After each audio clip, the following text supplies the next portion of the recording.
Garden கிட்ட தனியா பிரேக்ல பேசிக்கிட்டு இருந்தீங்க இல்லையா, வெளியே தோட்டத்துல.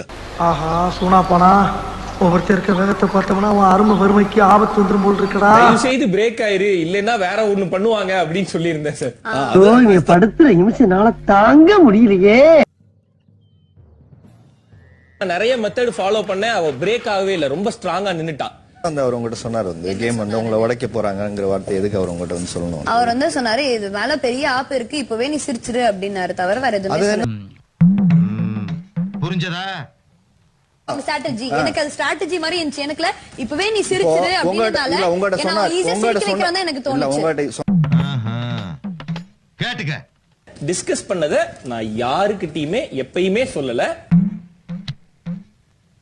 இல்ல சிரிச்சிருந்தாலும் நீங்க திருப்பி என்ன ஒரு ஹார்ட் எடுத்துட்டு உள்ளுக்குள்ள கொண்டு போயிரு. ப்ளீஸ் பாலா உங்களுடைய லீடர், அதை மறந்துடாதீங்க. உன்னை கேட்கவே கிடையாது. Point புரிஞ்சுக்கியா? Because I'm involved in that, Because you involved, you talk to Kamal sir. நீ பஞ்சாயத்துல வந்து கிழிச்சு போ. ஓடியா போடா. ஓடியா. போடா மாமா போடா. நான் பஞ்சாயத்துல பேசறேன். பெரிய மனுஷங்க பேசுற குத்திடுவேன். நான் ஸ்ட்ராட்டஜி என்னன்னு சொல்லவே இல்ல. நான் ரொம்ப நேரம் கேபி கிட்ட எஃபோர்ட் போட்டேன். சரியா, ரொம்ப நேரம் எஃபோர்ட் போட்டு அவ சிரிக்கவே இல்ல. நான் ஸ்ட்ராட்டஜி என்னன்னு சொல்லவே இல்ல. நான் ரொம்ப நேரம் கேபி கிட்ட எஃபோர்ட் போட்டேன். சரியா, ரொம்ப நேரம் எஃபோர்ட் போட்டு அவ சிரிக்கவே இல்ல. பக்கத்துல போய் இங்க பாரு அடுத்து வெயிட்டா ஒரு குண்டு வருது, இப்பயே சிரிச்சிரு அப்படின்னு நான் சொன்னதுக்கு அவ சிரிச்சிருந்தானா அவ பிரேக் தானே? பிரேக் தான்.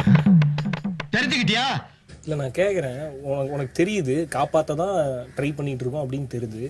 கேக்குறேன் சொல்லடா கேட்டியா? சொல்லடா கேட்டியா? இப்ப புரிஞ்சுக்கிட்டியாடா? கமல் சார் சொன்னது பிரேக்ல தான் நீங்க பேசிட்டு இருந்தீங்க. நாங்க பிரேக்ல எப்படி பிரேக்ல தான் பேச